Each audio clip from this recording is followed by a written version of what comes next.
वर्दी में गुंडे और गुंडों की भर्ती और किस प्रकार एक क्रांतिकारी को मार दिया, ये दिख नहीं रहा है? सबको दिख रहा है कि अपने समाज की आवाज उठाना। आज हमारे देश में पुलिस ने एक एग्जाम्पल सेट किया एनकाउंटर के नाम पे कि जो युवा समाज की आवाज उठाएगा उसे पागल घोषित कर गोली मार देंगे हम। आवाज उठाना गुनाह हो गया भरत का। आप बताओ ना, हो गया क्या गुनाह? क्या करा था भरत ने? बताओ क्या करा था?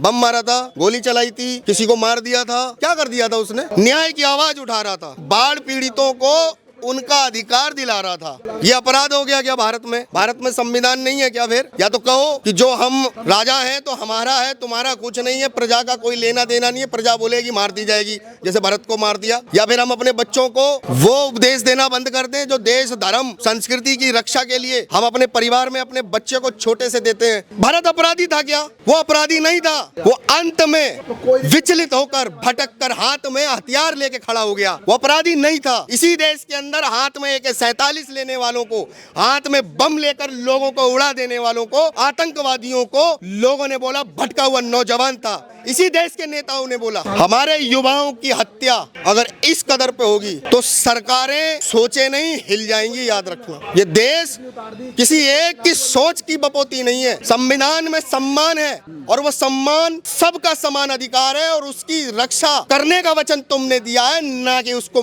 हत्या करने का। ये हत्या की गई, एनकाउंटर है ही नहीं। वहाँ के लोग बता रहे हैं कि 3 गोली मारी, भरत जिंदा था, अस्पताल तक जाने तक जिंदा था, 2 गोली और किसने मारी? ये उस परिवार का सवाल का जवाब दे वहाँ का शासन और प्रशासन।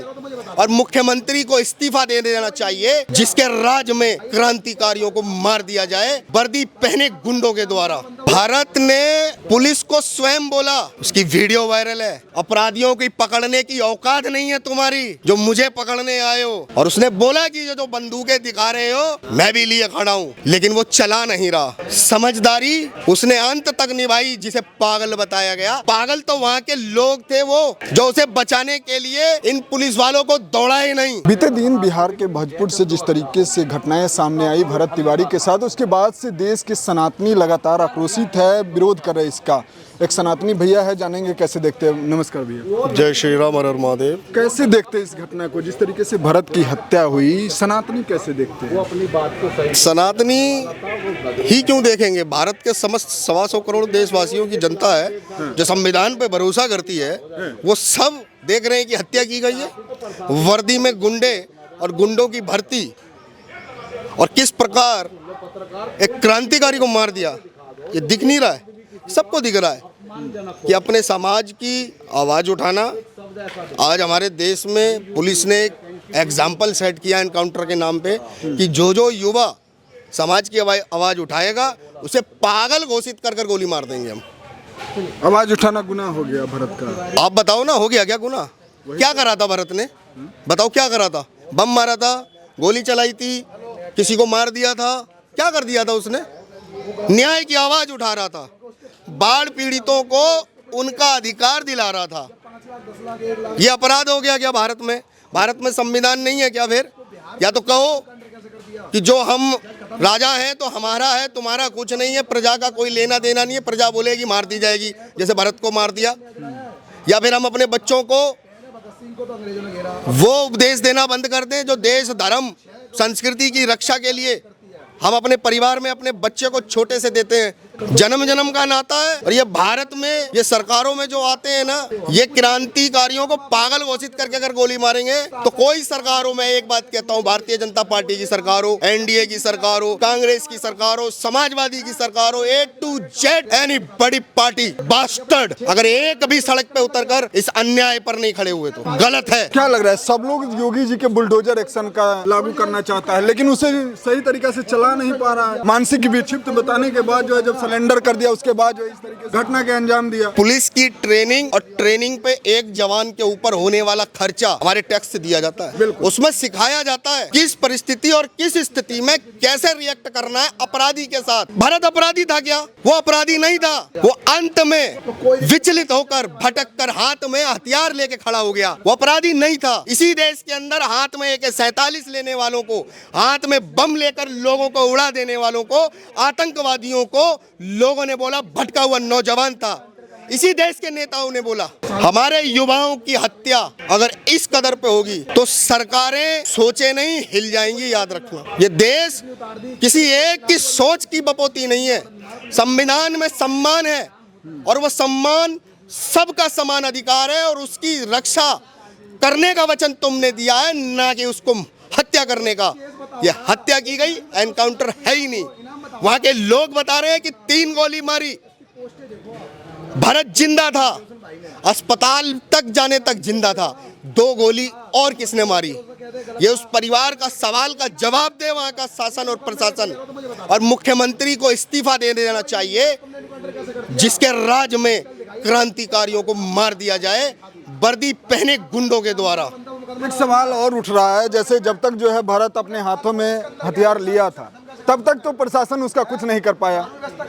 सवाल ये है कि अपराधी तो वैसे तो हथियार फेंकता नहीं होगा, तो अपराधियों के साथ किस तरीके से ये लोग व्यवहार करता होगा? भारत ने पुलिस को स्वयं बोला, उसकी वीडियो वायरल है, अपराधियों की पकड़ने की औकात नहीं है तुम्हारी जो मुझे पकड़ने आए हो। और उसने बोला कि जो बंदूकें दिखा रहे हो मैं भी लिए खड़ा हूं, लेकिन वो चला नहीं रहा।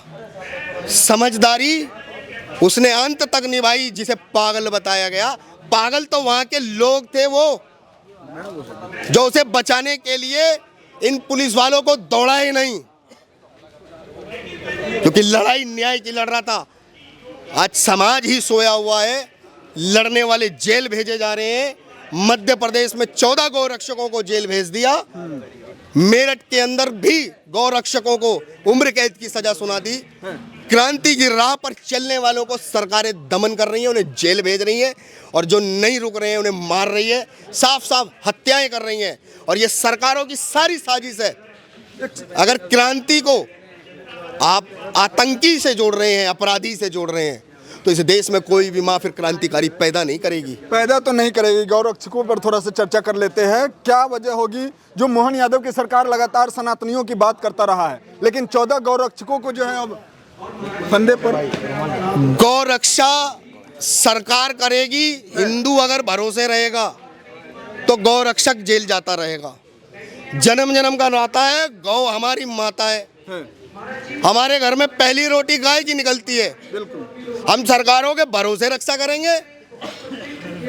सरकारों को सोचना चाहिए कि जन का सम्मान, गौ माता का सम्मान बना रहे, जन भावनाओं से खिलवाड़ ना हो, तो गौ तस्करों को सख्त कार्रवाई होनी चाहिए।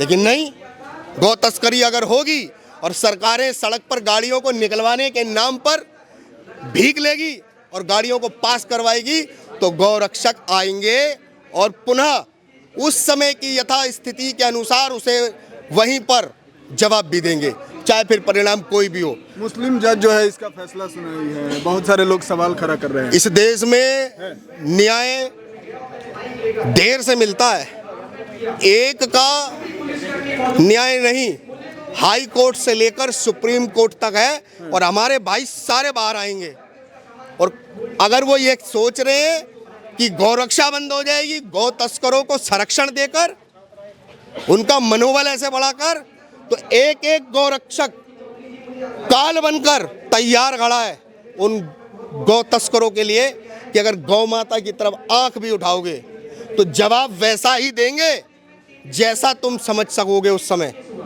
बिल्कुल कोई लापरवाही नहीं करेंगे, कोई संविधान की किसी भी। वैसे अभी कानून को रौंदा जा रहा है। कानून को रौंदा ही तो जा रहा है जब गौ माता को काटा जा रहा है। ये कानून को रौंदा नहीं जा रहा है। तस्कर को अगर पेल दिया तो अपराध हो गया। गौ माता को अगर जो रोटी लगा के खा रहे हैं, ये क्या है, ये समझना होगा। हम कानून भरोसे नहीं, हम गौ माता के रक्षक थे, हैं और रहेंगे। और गौ माता रहेगी तो कानून भी सुरक्षित रहेगा। गौ माता की सुरक्षा सरकारें सुनिश्चित कर लें। अगर तस्कर को रोक पाने में सफल नहीं हो पा रही हैं सरकारें, तो हमसे ना कहें कि कानून का उल्लंघन हो रहा है। कानून का उल्लंघन तो हो चुका था। उसी उल्लंघन में जो तस्कर पकड़ा गया उस पर हुई कार्रवाई, वो धर्म रक्षा कहलाती है। क्या लग रहा है जो नेता धर्मों को लेकर के राजनीति करते हैं उनको क्या कहना चाहेंगे? नेताओं की राजनीति केवल और केवल कुर्सी तक है, धर्म तक अगर होती है। तो भारत के अंदर एक भी मुसलमान नहीं होता। जाओ, मैं कह रहा हूँ एक भी मुसलमान नहीं होता। और मैं एक बात स्पष्ट रूप से कहता हूँ, इस देश में जब तक जिहाद रहेगा, मुसलमान रहेगा, इस्लाम को मानने वाले इस देश में रहेंगे, इस देश का कभी भी हिंदू का बच्चा और बेटी सुरक्षित नहीं रह सकता। जब तक देश से, भारत से जिहाद मुक्त, मुसलमान मुक्त और इस्लाम मुक्त भारत नहीं हो जाएगा, जब तक हमारे देश में क्रांति की आग जलती रहेगी। भगत सिंह, भरत और अमित जैसे बहुत लोग पैदा होंगे और लड़ते रहेंगे और लड़ते लड़ते अपने देश की रक्षा करेंगे। ठीक है, समय दे बहुत बहुत धन्यवाद। तो कुल मिलाकर आपने सुना, अभी हमारे साथ सनातनी थे, इनकी जो राय था रखे। बाकी अब आप लोगों का प्रतिक्रिया क्या है नीचे कमेंट में इंतजार करेंगे। मिलते किसी अन्य खास खबरों के साथ, लेना चाहेंगे विदा। नमस्कार, जय हिंद, वंदे मातरम।